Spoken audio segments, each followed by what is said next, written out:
Why does your dog follow you everywhere, while your cat can vanish for hours and seem perfectly fine? That contrast makes many people believe one simple idea: dogs truly need humans, but cats mostly do not. Dogs look clingy, emotional, and always ready for contact. Cats often seem independent, calm, and comfortable on their own. But the real answer is not that dogs love more and cats love less. The difference comes from how these two animals evolved. They were shaped for different kinds of survival, and that changed how they build trust, seek attention, and feel secure around humans.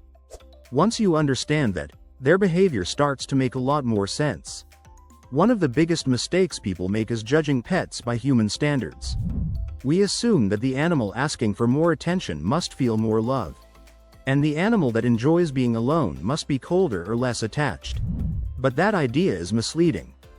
Different behavior does not automatically mean different depth of feeling.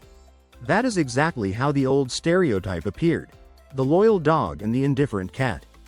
Dogs greet us at the door, follow us around the house, and want to stay involved in everything.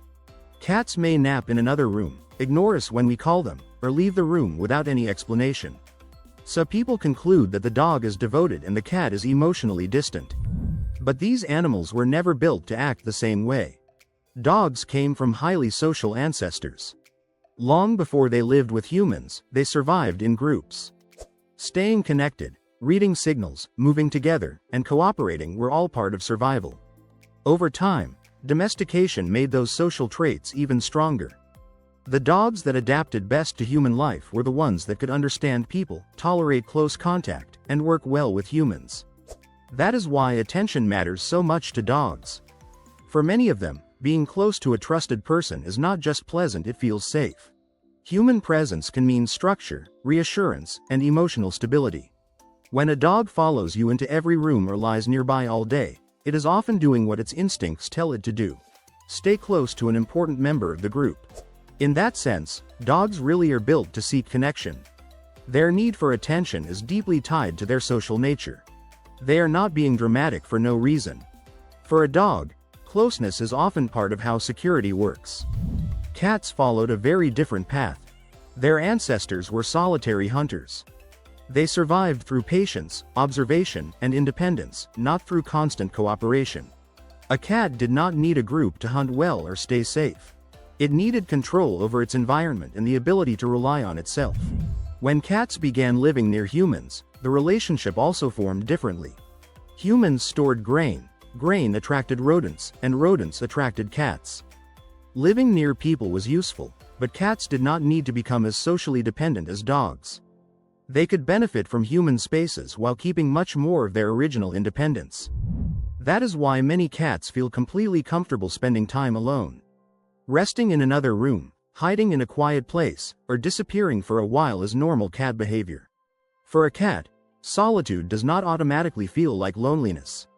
In many cases, it feels natural and safe. But this does not mean cats do not care about people. It only means they build relationships differently. Dogs often connect through constant social contact. Cats usually connect through trust, predictability, and chosen closeness. Science supports this difference. Dogs form strong attachment bonds with humans and often use people as a source of comfort and security. This is one reason dogs seek eye contact so often and seem to check in with us constantly. They are naturally wired to use human contact as part of emotional regulation. Cats can form strong bonds too, but they show them more quietly. A cat may trust you deeply without showing it in dramatic ways. Instead, it may sleep near you, sit in the same room, rub against your legs, blink slowly, or quietly follow you for a short time. Those signs are easy to miss because they do not look as obvious as a dog running to the door. But they still matter. This is the key point. Independence is not the same as indifference. A dog often shows attachment through visible need for contact. A cat often shows attachment through calm trust and selective presence.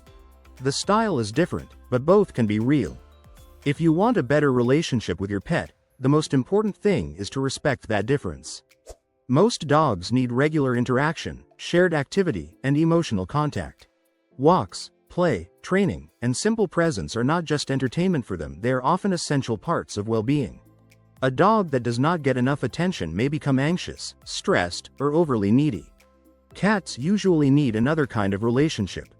Most of them prefer shorter, gentler interactions and more control over when contact happens.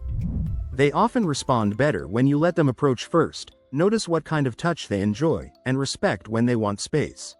For many cats, trust grows not from constant closeness, but from feeling safe and understood. A common mistake is thinking that more attention always means more love. For dogs, too little attention can become a real problem. For cats, too much forced attention can also become a problem. Real understanding begins when you stop giving affection in the way you would want it, and start noticing what the animal actually responds to best. Of course, there are exceptions. Some cats are very social and constantly want to be near their favorite person. Some dogs are calm, independent, and happy to spend time alone. Breed, age, personality, and early life experience all matter. That is why one pet should never become your model for an entire species. Still, the general pattern remains clear.